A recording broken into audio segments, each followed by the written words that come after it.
یعنی کچھ وہ ہوں گی جن کو اللہ تعالیٰ وہیں پیدا کر لے گا، کچھ وہ ہوں گی جو اس دنیا سے جائیں گی۔ یہ سب باتیں کہنے کی گنجائش موجود ہے، لیکن یہ بات کہ یہ کوئی نئی اور منفرد بات ہے، ساری مسلمان امت کا اجماع ہے اس بات کے اوپر، دوسری رائے کی کوئی گنجائش ہی نہیں ہے، یہ تو مانا جا چکا ہے، یہ بات قرآن میں بیان ہوئی ہے، یہ بات روایتوں میں بیان ہوئی ہے، اس طرح کی کوئی چیز نہیں ہے۔ مسلمانوں کا علم اس سارے معاملے کو کس طرح دیکھتا ہے وہ میں نے آپ کے سامنے رکھا۔ سلامتی ہے ان آنکھوں پہ جو ہدایت پہ نظریں جمائے بیٹھی ہیں، ان کانوں پہ جو ذکر خیر کے منتظر رہتے ہیں، اور ان قدموں پہ جو ہدایت کی راہ پہ گامزن ہیں۔ اس سے پہلے کہ ہم آگے بڑھیں، چند چیزوں کو ذہن میں تازہ کر لینا چاہیے۔ ہم نے اللہ کی کتاب قرآن مجید کو دیکھا، اس سے یہ بات بالکل واضح ہو گئی کہ قرآن مجید یہ تو بتاتا ہے کہ وہاں عورتیں ہوں گی، ان کے جوڑے بنائے جائیں گے، لوگوں کا بیاہ کیا جائے گا، ان کو ان کی زوجیت میں دے دیا جائے گا، مردوں اور عورتوں کے درمیان یہی تعلق ہوگا جو یہاں ہم جانتے ہیں، لیکن یہ کہ وہ عورتیں کہاں سے آئیں گی اس کی کوئی صراحت نہیں کرتا۔ ٹھیک، ان کی صفات بیان کرتا ہے، ان کے حسن و جمال کو بیان کرتا ہے، ان کی سیرت کو بیان کرتا ہے۔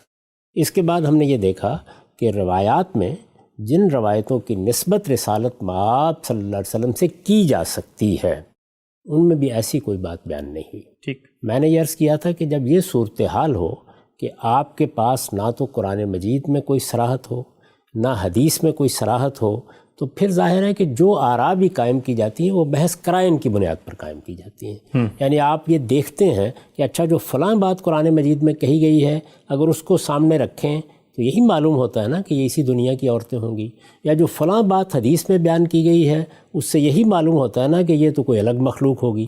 تو اس طریقے سے قرائن کی بنیاد پر استدلال شروع ہو جاتا ہے۔ ٹھیک، ہم یہاں پہنچ گئے تھے کہ ایسا ہی ہوا، یعنی چونکہ انسان اپنی ذات میں بعض سوالات پیدا کر لیتا ہے، اس کو اللہ تعالیٰ نے استدلال کی جو صلاحیت دی ہے وہ جس وقت محکمات کو متعین کر لیتی ہے تو پھر اس کے لوازم، ان کے تقاضے وہ خود بیان کرنا شروع کر دیتے ہیں۔ تو یہ سوال بھی لوگوں کے سامنے آیا اور انہوں نے اس پر غور کرنا شروع کیا کہ یہ قرآن مجید جو یہ بیان کرتا ہے کہ وہ گوریاں ہوں گی، وہ آہو چشم ہوں گی، وہ نازک اندام ہوں گی، وہ ہمسن ہوں گی، اسی طرح اور بہت سی صفات بیان کرتا ہے، یہ جو روایتوں میں نقشہ کھینچا گیا ہے جو ہم نے آپ کے سامنے رکھا، تو یہ کن عورتوں کا ہے؟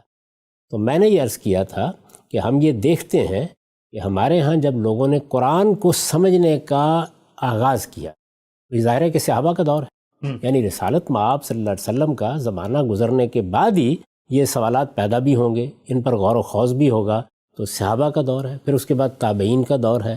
ان میں بھی بہت سے ایسے لوگ پیدا ہوئے جو اللہ کی کتاب پڑھاتے تھے، اپنے شاگردوں کو اس کی تعلیم دیتے تھے، اس کے ضمن میں جو اشکالات پیدا ہوتے تھے ان کو رفع کرنے کی صحیح کرتے تھے۔ تو یہ جتنا کچھ بھی ذخیرہ ہے یہ اس طرح تو تفاسیر کی صورت میں نہیں ہے کہ مثلا ابن عباس رضی اللہ عنہ نے ایک تفسیر لکھی ہے، یا مجاہد نے ایک تفسیر لکھی ہے، یا اکرمہ نے ایک تفسیر لکھی ہے، لیکن ان کی تفسیری آراء روایتوں اور آثار کی صورت میں موجود تھیں، وہ ہمارے ہاں لوگوں نے بیان کر دی۔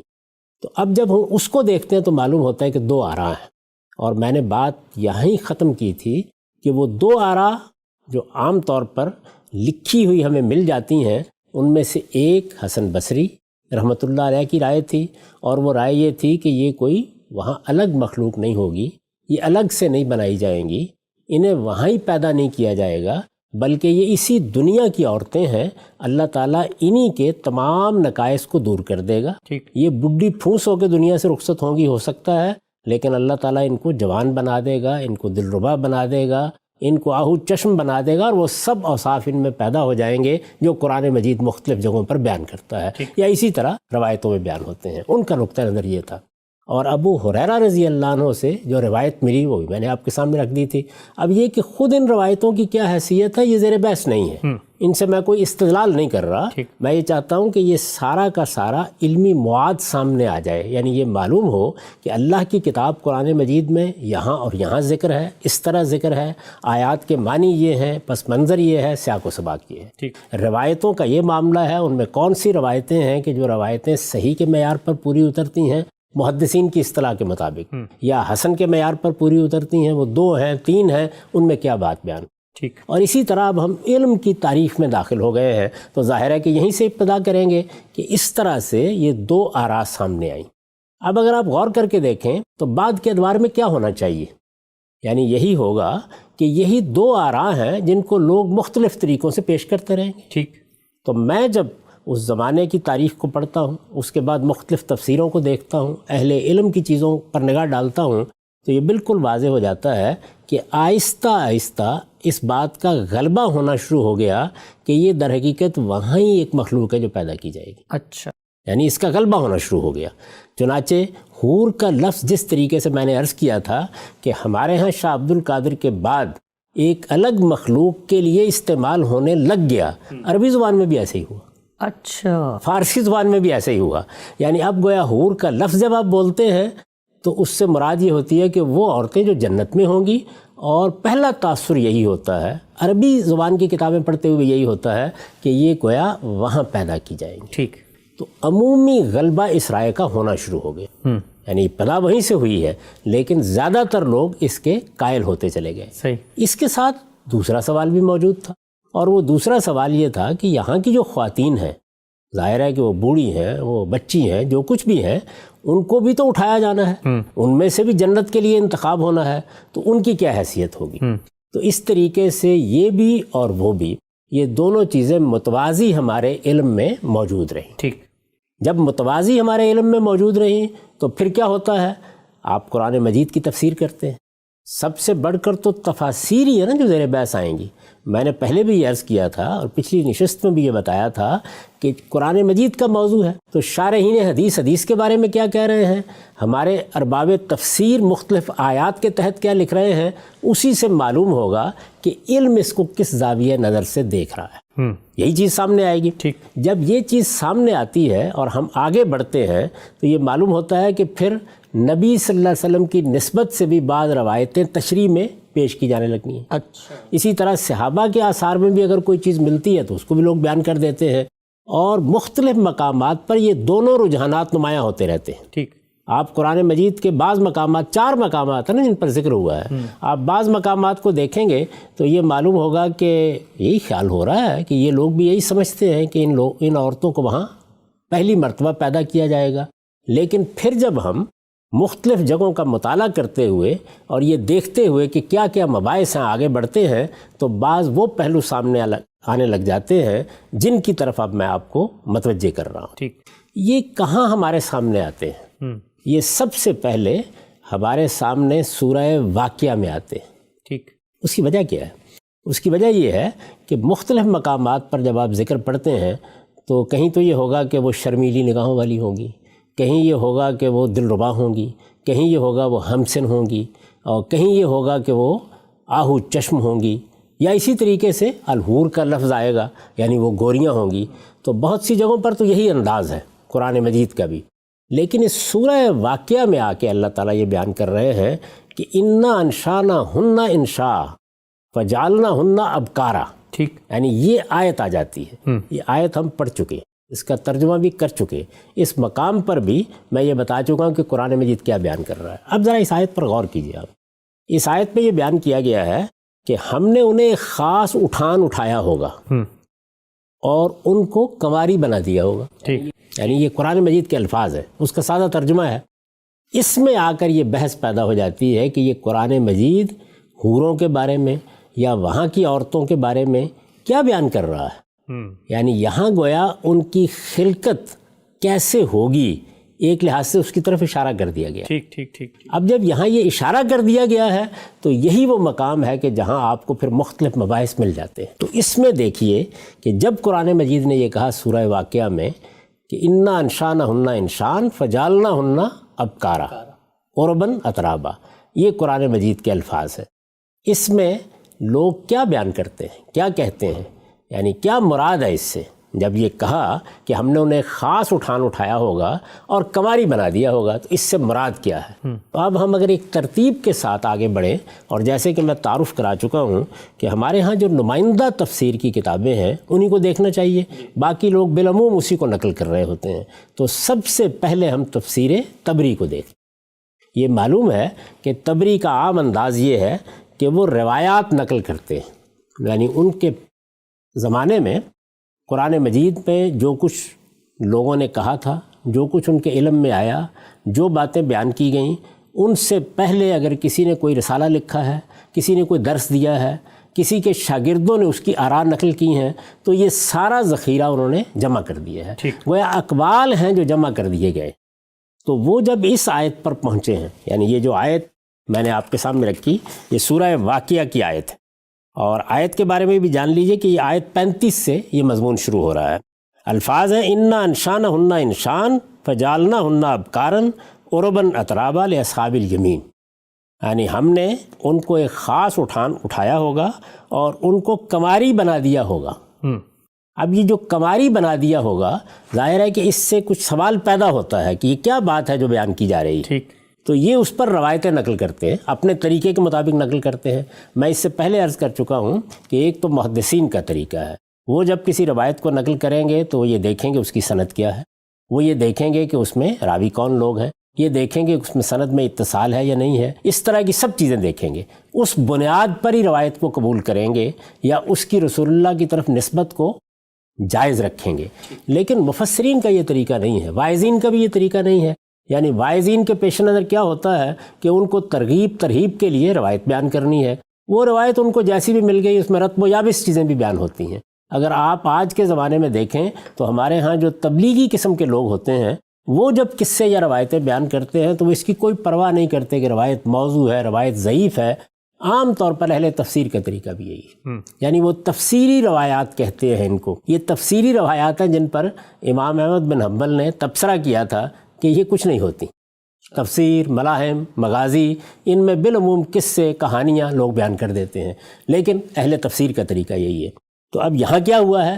یہاں یہ کہ اس آیت کی تفسیر کرتے ہوئے امام طبری کیا کر رہے ہیں؟ روایتیں لا رہے ہیں۔ اچھا، یہ روایتیں نبی صلی اللہ علیہ وسلم سے ہیں، مرفوع روایتیں اس کو مرفوع روایتیں، لیکن ظاہر ہے کہ یہ محدثین کے طریقے پر اس معیار پر پوری نہیں اترتی کہ ان کو صحیح قرار دیا جا سکے یا ان کو حسنی کے درجے میں رکھا جائے۔ ان میں پوری سند نہیں بیان ہوتی، سند بیان ہوتی ہے لیکن ظاہر ہے کوئی سند پر اعتراضات ہوتے ہیں، یعنی کہیں کوئی راوی مجہول ہوگا، کہیں سند میں انقطاع ہوگا، کہیں کوئی متہم بالکذب ہوگا، اس طرح کی تمام چیزیں جو محدثین دیکھتے ہیں وہ ہوتی ہیں، لیکن یہ لوگ اس کی پرواہ نہیں کرتے۔ تو یہ میں نے اس لیے تنبیہ ضروری سمجھی کہ اب روایتیں زیر بحث آئیں گی، اور یہ دیکھیں گے آپ کہ ان میں بعض روایتیں وہ ہیں کہ میرا جو موقف عام طور پر لوگ بیان کرتے ہیں اس کی بالکل تائید میں ہے، لیکن میں نے ان کو بھی پیش نہیں کیا۔ اس کی وجہ یہ ہے کہ روایات کو پیش کرنے کے لیے جس ذمہ داری کی طرف میں نے احساس دلایا ہے وہ بہرحال ملحوظ ہونی چاہیے، تو وہاں انتخاب نہیں کیا میں نے، لیکن یہاں وہ آئیں گی تو اس پر کوئی تعجب نہیں ہونا چاہیے۔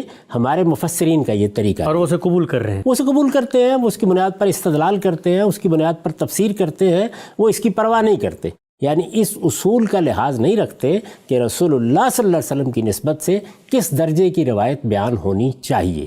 تو چونکہ وہ اس کا لحاظ نہیں رکھتے تو اس لیے بیان کریں گے، جیسے واعظین نہیں رکھتے، وہ ترغیب ترہیب کے لیے ہر طرح کی بات بیان کر دیتے ہیں اور یہ کہتے ہیں کہ اس سے لوگوں میں ایمان پیدا ہوتا ہے اور دین کی طرف رغبت ہوتی ہے اور جنت کی ایک تصویر ان کے سامنے آتی ہے، اس سے کوئی فرق واقع نہیں ہوتا۔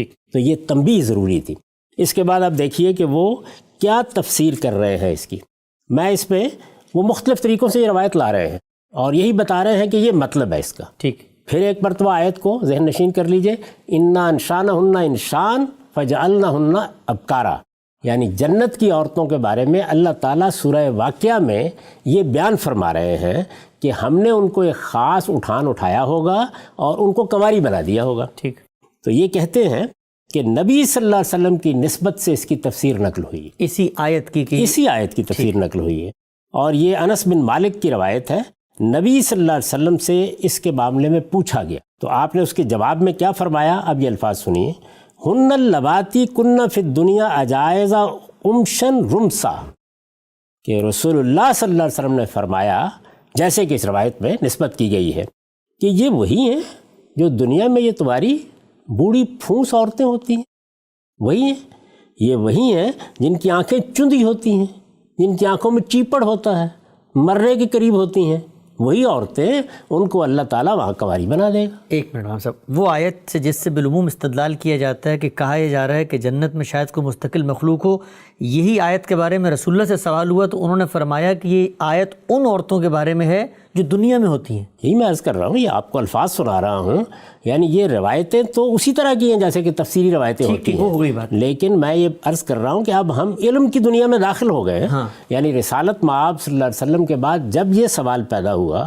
قرآن مجید میں تصریح نہیں تھی، ٹھیک ہے، روایتوں میں تصریح نہیں تھی، جب یہ سوال پیدا ہوا کہ یہ عورتیں کہاں سے آئیں گی، تو دو آراء تھیں. جی ایک حسن بصری رحمۃ اللہ علیہ کی رائے، دوسری ابو ہریرہ رضی اللہ عنہ کی رائے. اگر ان کی نسبت صحیح ہے، وہ آثار درست ہیں، تو گویا یہاں سے بات اب آگے چل نکلی، اختلاف سامنے آ گیا. اختلاف سامنے آ گیا، اور یہی ہونا بھی چاہیے تھا، یعنی اسی طرح غور کرنا چاہیے تھا. میں یہ عرض کر چکا ہوں کہ جب اس طرح کی صورتحال ہوتی ہے کہ نہ قرآن میں تصریح ہے نہ حدیث میں تصریح ہے، تو پھر قرائن کی بنیاد پر آراء قائم کی جاتی ہے. ٹھیک. تو جب لوگوں نے یہ آراء قائم کرنی شروع کی ہیں تو ایک مقام قرآن کا ایسا ہے، یہ انا انشانہن انشان فجعلناہن ابکارا، کہ جس میں یہ لگتا ہے کہ قرآن بیان کر رہا ہے کہ کیا ہوا ہے یا کیا ہوگا. لگتا ہے، یہ تو نہیں کہا جا سکتا کہ صراحت ہو گئی ہے، لیکن بہرحال قرآن مجید اس کو بیان کر رہا ہے. ہم نے انہیں خاص اٹھان اٹھایا ہوگا اور ان کو کنواری بنا دیا ہوگا. تو خاص اٹھان کہاں اٹھایا ہوگا، کنواری کیسے بنایا ہوگا، یہ ہے نا ایک موضوع. ٹھیک. تو اس کو سامنے رکھ کر اب یہ اس کی تفسیر بیان کر رہے ہیں ابن جریر طبری، اور اس میں یہ روایت نقل کر رہے ہیں اور کہتے ہیں یہی اس کی تفسیر ہے، یعنی اس کا مطلب یہی ہے، آیت کا مدعا یہی ہے. تو پھر سنیے، ہن اللواتی کنہ فی الدنیا اجائزہ امشن رمسا، کہ نبی صلی اللہ علیہ وسلم نے فرمایا کہ یہی تمہاری دنیا کی عورتیں ہیں، یہی جو یہاں پہ بڈھی پھونس ہو جاتی ہیں، جن کی آنکھیں چندی ہوتی ہیں اور ان میں کیچڑ بہہ رہی ہوتی ہے، یہی ہے، انہی کو اللہ تعالیٰ بنا دے گا. یہی روایت ایک دوسرے طریقے سے سیدہ ام سلمہ سے آئی ہے، اس میں ذرا الفاظ زیادہ واضح ہیں. رسول اللہ کی زوجہ محترمہ ہیں، نبی صلی اللہ علیہ وسلم کی اہلیہ محترمہ ازواج مطہرات میں سے ہیں، ام المومنین. انہوں نے یہ سوال کیا، یعنی یہاں ذرا تفصیل ہے کہ یہ نبی صلی اللہ علیہ وسلم کی اہلیہ ہیں، آپ کی ازواج مطہرات میں سے ہیں. انہوں نے سوال کیا، وہ کہتی ہیں کہ قلت یا رسول اللہ اخبرنی عن قول اللہ انا انشانہن انشان فجعلناہن ابکارا، کہ میں نے یہ سوال کیا، وہ بیان کرتی ہیں رسول اللہ صلی اللہ علیہ وسلم سے یہ سوال کیا کہ ذرا ہمیں یہ بتائیے کہ یہ جو قرآن نے کہا ہے کہ ہم نے ان کو ایک خاص اٹھان اٹھایا ہوگا اور ان کو ہم نے کنواری بنا دیا ہوگا، اس کا مطلب کیا ہے؟ وہ ان کے ذہن میں بھی یہ سوال پیدا ہوا اگر یہ روایت صحیح ہے. میں نے عرض کر دی نا کہ یہ ہیں اسی طرح کی روایات جن کو ہم تفسیری روایات کہتے ہیں. ٹھیک. اگر یہ روایت صحیح ہے، یہ اثر صحیح ہے، یا اس میں جو رسالت مآب صلی اللہ علیہ وسلم کی طرف نسبت کی گئی ہے اس کی بنیاد پر یہ مرفوع روایت ہے، اس کو حدیث کا درجہ دیا جا سکتا ہے. اگر ایسا ہے، میں نے یہ عرض کر دیا ہے کہ جہاں تک سند کا تعلق ہے اس کی بنیاد پر نہ اسے صحیح قرار دیا جا سکتا ہے نہ اس کو حسن کے درجے میں رکھا جا سکتا ہے. اس طرح کی روایات پر بہت تنقید ہوتی ہے جب آپ محدثانہ طریقے سے ان کا جائزہ لیتے ہیں. تو بہرحال یہ اس سے تفسیر کر رہے ہیں. تو یہ کہتے ہیں کہ سیدہ نے، یعنی سیدہ ام سلمہ نے، ام المومنین نے رسول اللہ صلی اللہ علیہ وسلم سے اس کے بارے میں سوال کیا. وہ کہتی ہے قلت یا رسول اللہ اخبرنی عن قول اللہ، یعنی انہوں نے آگے آیت پڑھی اور یہ کہا کہ بتائیے کہ اس میں کیا مراد ہے، یعنی کیا مطلب ہے خاص اٹھان اٹھایا ہوگا اور کنواری بنا دیا ہوگا. اب جواب سنیے. وہ کہتی ہیں کہ رسول اللہ صلی اللہ علیہ وسلم نے اس کے جواب میں فرمایا ہن اللواتی قبضن فی الدنیا اجائز رمسن شمتا، کہ یہ وہی عورتیں ہیں جن کو دنیا میں وفات دی گئی، اس دنیا میں ان کی روح قبض کی گئی، اور جب روح قبض کی گئی تو بڈھی پھونس تھیں، آنکھوں میں چیپڑ تھا، بال سفید ہو چکے تھے. خلقہن اللہ بعد الکبر فجعلہن ازارا، تو اللہ نے ان کو وہاں جب اٹھایا تو اٹھا کے اس بڑھاپے تک پہنچنے کے باوصف اس کے بعد بھی کنواری بنا دی. اچھا، یعنی یہ جو بیان کیا نا فجعلناہن ابکارا، تو اس کی یہ شرح کی اس روایت کی روح سے رسالت مآب صلی اللہ علیہ وسلم نے. ٹھیک. ابن جریر طبری اس روایت کے بارے میں یہی رائے رکھتے ہیں، انہوں نے اسی کو بیان کر دیا ہے اور یہ روایت نقل کر کے گویا یہ بتایا ہے کہ رسول اللہ صلی اللہ علیہ وسلم نے اس کی یہ شرح فرما دی. یہ بات واضح ہو گئی. واضح ہے. اس کے بعد اب آگے بڑھیے تو ابن جریر طبری کا سال وفات ہے 310 ہجری. اس کے بعد آگے بڑھتے ہیں اور اب ہم زمخشری کو دیکھتے ہیں. ان کی تفسیر کا نام میں پہلے عرض کر چکا ہوں کہ الکشاف، اور یہ لغت کے، معانی کے، اسی طرح سے علم بیان کے ائمہ میں سے، ٹھیک، ان کی ان سب فنون میں تصنیفات ہیں، اور کشاف کی بھی بڑی غیر معمولی حیثیت ہے. یعنی کسی مصنف کے یا کسی مفسر کے نظریات کچھ بھی ہو سکتے ہیں، لیکن بہرحال وہ ان علوم کے معاملے میں سب کا مرجع ہے. ان کی وفات ہوئی ہے 528 میں، ٹھیک، یعنی طبری کے بعد اب ہم ان کو پیش کر رہے ہیں. میں نے عرض کر چکا ہوں کہ یہ بھی ایک لحاظ سے ایک زاویہ نظر کے نمائندہ ہیں. یعنی مختلف تفاسیر کا جب آپ انتخاب کریں گے تو نمائندہ تفاسیر کا انتخاب کریں گے. میں نے عرض کیا تھا کہ امہات تفسیر کا انتخاب کر کے ہم تعارف کرا دیتے ہیں کہ کیسے دیکھ رہے ہیں. ٹھیک، تو یہ بھی جب اس آیت پر پہنچے، یعنی وہی انا انشانہن انشاء وجعلنہن ابکارا، تو یہ دیکھیے کہ انہوں نے کیا لکھا ہے.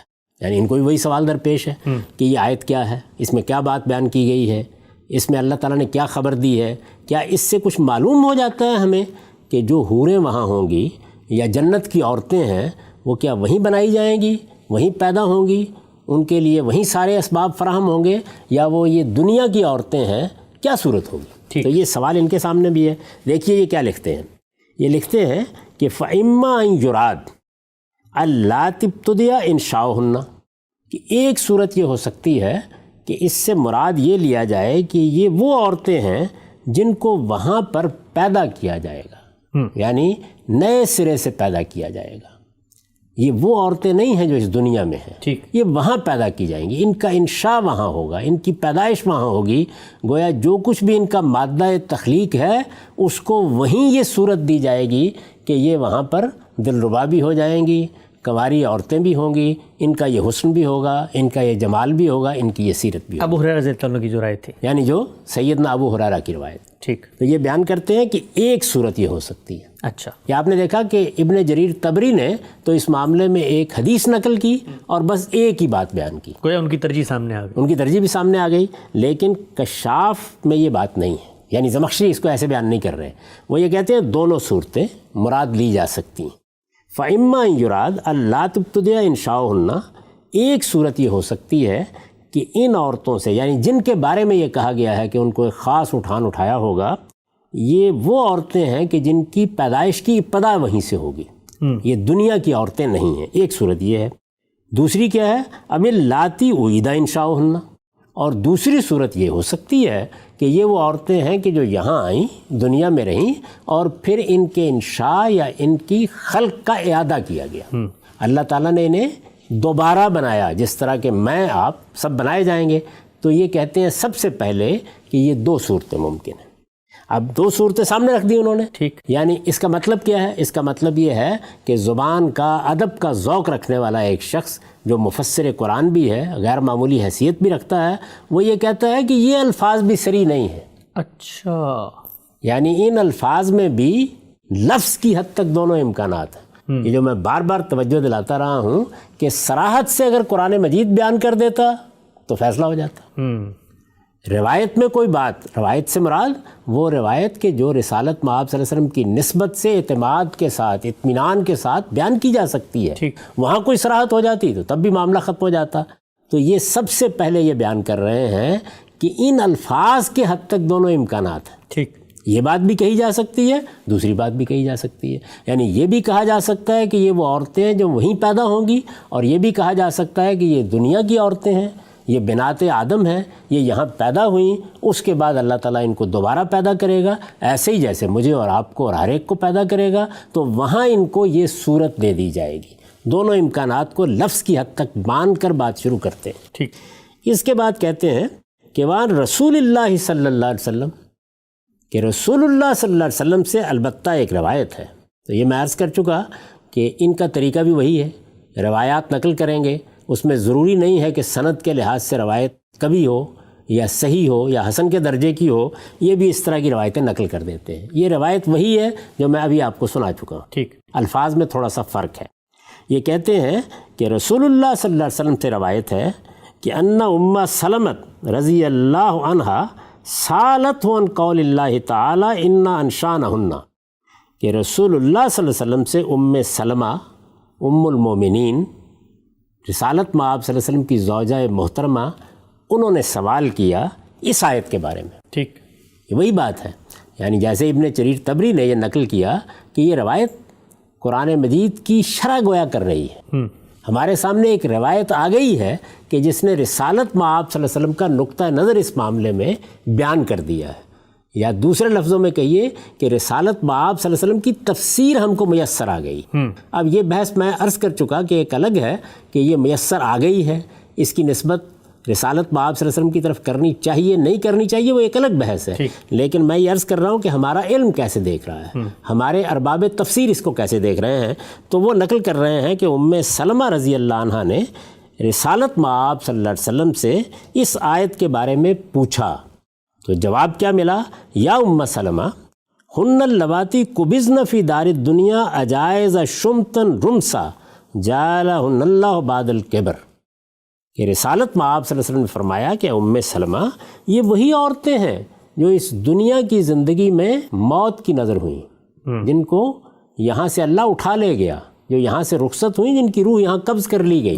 یہ وہی عورتیں ہیں، یہ وہی عورتیں ہیں جو یہاں پوری پھوس ہو گئی تھیں، یہ وہی ہیں جن کے بال سفید تھے، یہ وہی ہیں جن کی آنکھیں چیپڑ والی تھیں. اللہ تعالیٰ نے اس بڑھاپے کو جو دنیا میں پہنچی وہاں ان کو اٹھایا اور اٹھا کر ان کو کنواری بنا دی، ان کو آہو چشم بنا دیا. ٹھیک، وہ ساری صفات ان میں پیدا ہو گئیں.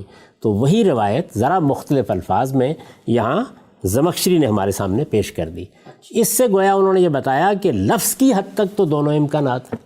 یعنی اگر آپ انا انشانہ ہننا انشاء کے الفاظ پڑھیں فجالنا ہننا ابکارا تو دونوں امکانات ہیں. ٹھیک، لفظ فیصلہ کن نہیں ہے، لیکن یہ روایت ہمارے پاس موجود ہے. تو یہ روایت تو یہی بتا رہی ہے کہ یہاں قرآن نے جن عورتوں کا ذکر کیا ہے وہ عورتیں اسی دنیا کی عورتیں ہیں جن کو اللہ تعالیٰ وہاں پر حوریں بنا دے گا، گوریاں بنا دے گا، آہو چشم بنا دے گا، کنواری بنا دے گا. ٹھیک، یہ زمخشری تھے. اب زمخشری کو ہم نے دیکھ لیا. اس کے بعد اب امام راضی 604 میں دنیا سے رخصت ہوئے ہیں. یہ ہجری تاریخیں ہیں. یہ معلوم ہے کہ بہت جلیل القدر علماء میں سے ہیں، بڑے مفسرین میں سے ہیں. ان کی تفسیر بھی امہات کتب میں شمار ہوتی ہے. میں اس کا تعارف کرا چکا کہ علم کلام کے مباحث دیکھنے ہوں، روایات کا بھی خلاصہ دیکھنا ہو، اسی طرح زبان بیان کے مسائل کو بھی آپ اگر بہت سہل انداز میں دیکھنا چاہیں، رواں دواں لکھنے والے لوگوں میں سے ہیں، بہت خوبی کے ساتھ مختلف چیزوں کا خلاصہ کرتے ہیں. اگر دوسروں کا موقف بھی بیان کریں تو آپ ان کی کتابوں سے اتنے اچھے طریقے سے نہیں سمجھ سکتے جس طرح کہ امام راضی کے قلم سے اس کو سمجھ لیتے ہیں. بہت جلیل القدر لوگوں میں سے ہیں. میں عرض کر چکا اس سے پہلے کہ یہ دونوں یعنی زمخشری بھی اور راضی بھی یہ تو گویا تفسیر کی علامت بن گئے. گرا کشا ہے نہ راضی نہ صاحب کشاف. تو آپ دیکھیے کہ ان کے سامنے وہی آیت ہے. اچھا، وہ انا انشانہ ہننا آیت وہی ہے. میں عرض کر چکا نا کہ اس سے پہلے جو باتیں بھی آپ نے سنی ہیں یا جن روایتوں کو آپ نے سنا ہے یا جو آیات زیر بحث آئی ہیں ان میں تو اوصاف ہی بیان ہوئے، صفات ہی بیان ہوئی ہیں. اب زمخشری نے یہ توجہ بھی دلا دی کہ یہ اگرچہ وہ مقام ہے جس میں یہ سوال پیدا ہوتا ہے، جس سے کچھ رہنمائی ملتی ہے، لیکن لفظ کی حد تک یہ بھی فیصلہ کن نہیں، سری نہیں ہے. بتا دیا. یعنی جب انہوں نے کہا کہ اما یراد یا یہ مراد ہو سکتی ہے یا یہ مراد ہو سکتی ہے، تو اس کا مطلب ہے لفظ کی حد تک فیصلہ کن نہیں ہے آیت. اب روایت ہی آئے گی نا. یعنی کوئی حدیث بیان کریں گے، کوئی قول بیان کریں گے، کچھ قرائن کی بنیاد پر بات کریں گے، یہی کچھ ہوگا. تو امام راضی دیکھیے کیا کر رہے ہیں. امام راضی نے اس آیت کے بارے میں لکھا ہے کہ دو امکانات، وہی پہلے وہی جو زمخشری نے بات بیان کی. کہتے ہیں یحتمل ان یکون المراد الحور. ایک احتمال یہ ہے، ایک امکان یہ ہے کہ اس سے مراد، اس سے کس سے مراد؟ انا انشانہ ہننا انشاء سے مراد. یہ جو کہا ہے کہ ہم نے انہیں خاص اٹھایا ہوگا تو اس سے مراد حوریں ہیں. اور یہ دیکھیے یہ بالکل اسی طرح اس لفظ کو استعمال کر رہے ہیں جیسے ہم اردو میں کرتے ہیں. اچھا، یعنی ہم جب حور کا لفظ بولتے ہیں تو اس کا مطلب کیا ہوتا ہے؟ جیسے کہ میں پہلے عرض کر چکا، یعنی وہ عورتیں جنت میں ہوں گی. تو وہاں تاثر یہی ہوتا ہے کہ یہ عورتیں وہیں پیدا کی جائیں گی. تو بالکل اسی طرح انہوں نے اس لفظ کو استعمال کیا ہے. یعنی قرآن کے نزول پر 500-550 سال ہو چکے ہیں. تو الفاظ جب کسی زبان میں مستعمل ہوتے ہیں تو اس طرح عہد بہد اپنے اندر کچھ خصوص پیدا کرتے چلے جاتے ہیں. لیکن وہ پھر شاہ عبد القادر کے کیوں وہ اصل ترجمہ پھر بھی باقی رہا؟ اس لیے کہ یہ اصل ترجمہ تو یہ بھی یہی کر رہے ہیں. اچھا، یعنی بتا رہے ہیں لیکن لفظ کا استعمال پھر بات بیان کرتے ہوئے اسی طرح ہونے لگ جاتا ہے، جیسے ہمارے مترجمین کیا ہوا، جیسے فارسی زبان میں ہوا، جیسے ہمارے ادب میں ہوا، جس طرح ہماری شاعری میں ہوا۔ تو یہ کہتے ہیں کہ ایک احتمال یہ ہے کہ ان یکون المراد الحور، یعنی اس سے مراد کیا ہے؟ وہ حوریں جن کا ذکر ہوا ہے قرآن میں دوسرے مقامات پر۔ فیکون المراد الانشاء الذی هو الابتداء، اس صورت میں مراد کیا ہوگی؟ یعنی اگر ہم یہ مان لیں کہ یہ اصل میں جنت کی مخلوق حوریں ہیں، ان کا ذکر ہو رہا ہے، انا انشانہ ہننا، انشان سے وہ مراد ہے، تو پھر نتیجہ یہ نکلے گا کہ یہ جو لفظ انشاء یہاں استعمال ہوا ہے، انا انشانہ ہننا، اس کا مصدر انشاء ہے نا، یہ جو لفظ انشاء ہم نے خاص اٹھایا ہوگا، یہ لفظ استعمال ہوا ہے، اس سے مراد پھر کیا ہوگی؟ ابتدا، یعنی پہلی مرتبہ پیدا کرنا، ٹھیک، وہاں پیدا کرنا، یعنی اس دنیا سے پھر تعلق نہیں ہوگا۔ وہ الگ مخلوق ہوں گی، وہ ظاہر ہے الگ مخلوق کہیں انسان ہی ہوں گی، ظاہر ہے کہ ہمیں جن و پری تو نہیں دی جائیں گی وہاں پہ، لیکن وہ اس دنیا کی عورتیں نہیں ہوں گی۔ وہ یہ کہتے ہیں کہ ایک صورت یہ ہے، الفاظ میں ایک احتمال یہ ہے، یہ وہی بات ہے جو زمخشری نے دوسرے طریقے سے بیان کر دی کہ یہ بھی مراد لیا جا سکتا ہے۔ اور وہ یہ کہتے ہیں کہ وَيَحْتَمِلُ أَن يَكُونَ الْمُرَادُ بِنَاتِ آدم، دوسری صورت یہ ہے کہ ان الفاظ میں انا انشانہ ہننا، انشان کے الفاظ سے یہ مراد ہو کہ یہ یہی دنیا میں آدم کی بیٹیاں ہیں، یہی جو دنیا میں آئیں، جو دنیا سے گئیں، ان کو اللہ تعالیٰ وہاں پر یہ صورت دے گا۔ گویا انشاء وہاں کیا ہے؟ ابتدا کے معنی میں۔ اب یہ کہتے ہیں کہ یہاں انشاء پھر کس معنی میں ہوگا؟ فَيَكُونُ الْإِنشَاء بِمَعنَى إِحْيَاءِ الْإِعَادَةِ، یعنی اس دوسری صورت کو اگر آپ مراد لیں گے تو پھر لفظ انشاء کا مطلب یہ ہوگا کہ جب وہ دوبارہ اٹھائی جائیں گی، جب ان کو مرنے کے بعد اٹھایا جائے گا اور وہاں وہ زندہ ہوں گی، تو ان کا وہ زندہ کرنا پھر اس انشاء سے مراد ہوگا۔ ٹھیک، تو یہ کہتے ہیں کہ یہ دو احتمالات ہیں۔ امام راضی نے اپنے طریقے کے مطابق ذرا تفصیل سے بات کی، زمخشری نے اسی کو دو لفظوں میں واضح کر دیا تھا کہ آیت کے الفاظ کی حد تک دو احتمالات ہیں۔ یا یہ مانا جائے کہ یہ وہیں ابتداً پیدا کی جائیں گی، پہلی مرتبہ پیدا کی جائیں گی، اور یا یہ کہ یہ دوسری مرتبہ پیدا ہوں گی، یہ اس سے پہلے دنیا میں آ چکی۔ یہ بات بیان کرنے کے بعد اب وہ کہتے ہیں کہ یہ بات یہاں ختم نہیں ہوئی، یعنی آیت انا انشانہ ہننا پر ختم نہیں ہو گئی۔ اس کے بعد اگلا جملہ ہے فَجَعَلْنَاهُنَّ أَبْكَارًا، کہ ہم نے ان کو کنواری بنا دیا ہوگا۔ اب امام راضی یہ کہتے ہیں کہ یہ جو اگلی آیت ہے فَجَعَلْنَاهُنَّ أَبْكَارًا يَدُلُّ عَلَى الثَّانِي، دو احتمالات تھے، دو امکانات تھے۔ یہ جو اگلی آیت ہے یہ تو دوسری بات پر دلالت کر رہی ہے کہ وہ بنات آدم ہی ہوں گی، وہ بنات آدم ہی ہوں گی۔ دو باتیں تھیں، یعنی ایک یہ کہ وہ وہیں پیدا کی جائیں گی پہلی بار، دوسرے یہ کہ وہ یہاں پیدا ہوئیں، وہاں ان کا اعادہ ہوگا، جس طرح دنیا کے ہر مرد اور ہر عورت کا اعادہ ہوگا۔ دو احتمالات تھے۔ وہ یہ کہتے ہیں کہ دوسرے پر آیت دلالت کر رہی ہے۔ کیسے؟ یعنی آپ گویا ترجیح بیان کر رہے ہیں۔ وہ یہ کہتے ہیں یدل علی الثانی، یعنی یہ جو اگلے الفاظ ہیں کہ ہم نے ان کو کنواری بنا دیا ہوگا، یہ دوسرے مفہوم پر یا دوسری مراد پر دلالت کر رہے ہیں۔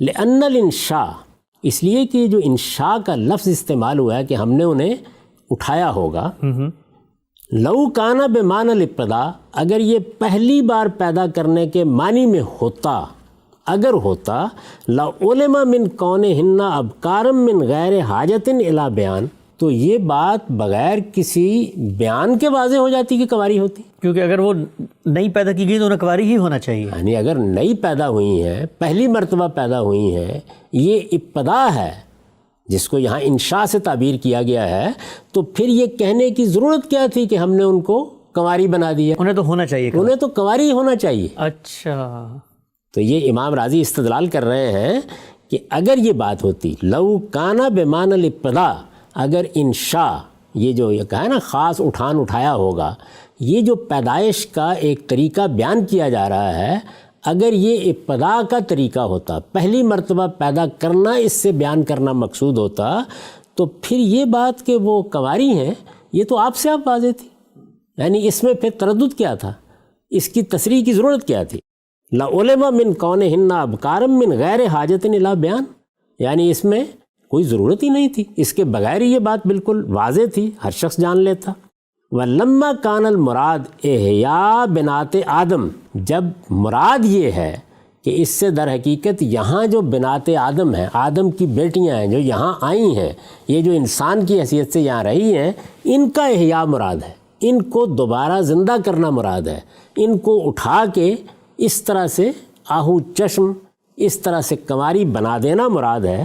کہتے ہیں جب یہ بات ہے تو اسی لیے تو کہا اللہ تعالیٰ نے کالا ابکارن، کہ وہ وہاں پر یعنی یہ جو آگے بات بیان کی ہے کہ ہم نے انہیں کنواری بنا دیا ہوگا، یہ اسی لیے تو بیان کی ہے۔ اچھا، جب مراد یہ ہے تو اسی لیے تو یہ کہنا پڑا کہ ہم نے ان کے کنواری بنا دیا ہوگا۔